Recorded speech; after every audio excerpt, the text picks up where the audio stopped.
there, my name is Gracie Ann, and I've experienced this entire year in a virtual classroom as a fourth grade VLA teacher at Kenwood Station.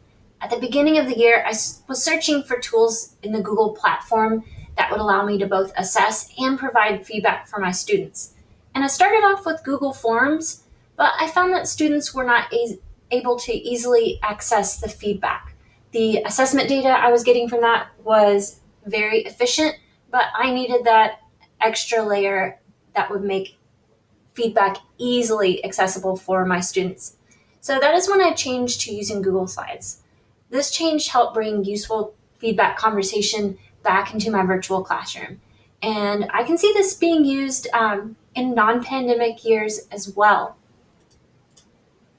So today I'd like to walk you through my workflow using this tool, which has allowed me to have meaningful asynchronous communication with my students, as well as provide students reflection opportunities on their learning as well. So I have some writing, social studies, and math that I'm about to show you today. So starting with my math slide here, you can see that the entire week is on this one slide deck here. And I usually use this for participation scores, but I need to have assessment links in here also. So I liked linking assessments directly in here that students could utilize, and I could score separately to have that data separate from my thoughts within this slide. I also use the slides to have back and forth conversation with students. So you may have had this year some blurry pictures come in. So I would tag that slide for students, and I would tag their Oldham County name here. And that sends an alert to their email that they will see. And I kept my comments in the speaker notes because these tagged comments can disappear once they click resolved. So I wanted to have a record of that at the bottom. So you can see at the bottom here, I have notes to the students. It allows them to write back to me. So we have that back and forth, which has been very helpful. On the social studies packet, I have the same format here, but I could also use this as a collaboration tool directly in the slides. So here I've linked a Jamboard where students needed to add a Post-it and provide their thinking on that. And then the following day, I would use that Jamboard screenshot to help springboard the conversation, getting them thinking about other points of view. So this would be very much like circle time, where we would have that open conversation, but needed to do it asynchronously here.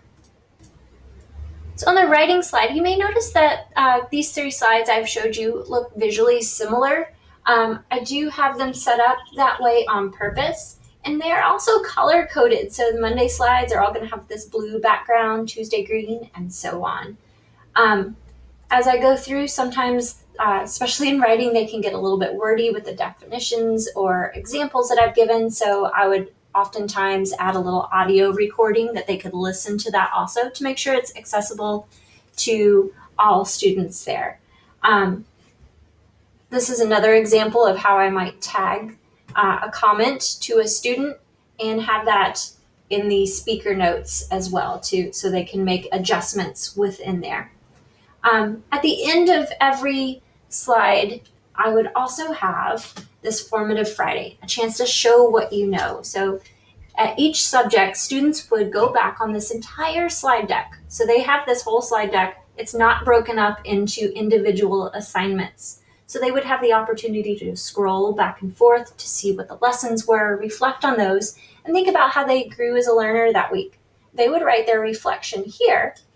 And I would also write my feedback from the week here as well. This was a great opportunity to put my thinking on our small groups and one-on-one conferences that we had, just to have a record of that. And students could see that as well. So one other thing that I was going to show is how I use Slip and Slide to get these individual lessons to students. Because before, if you sent out a whole week's worth of lessons, you might have speedy students who finish that up all on Monday, or it could be visually overwhelming to get that all in one day as well.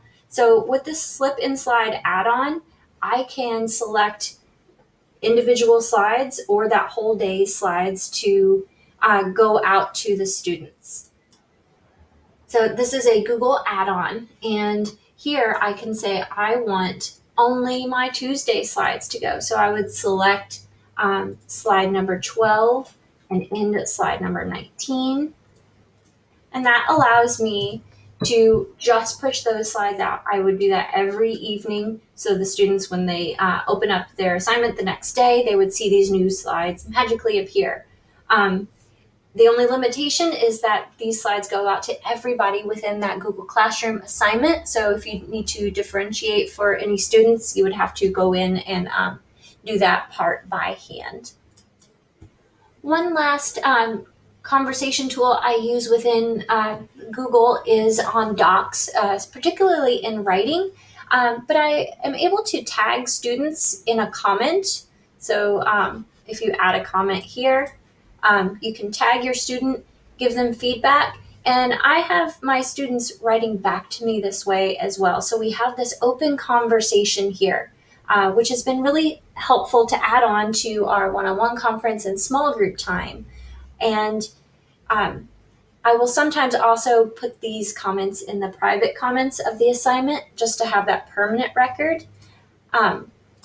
Because if you click these, you will see that they disappear. But thankfully with Google, nothing disappears forever here, and you can get these comments back by reopening the thread here.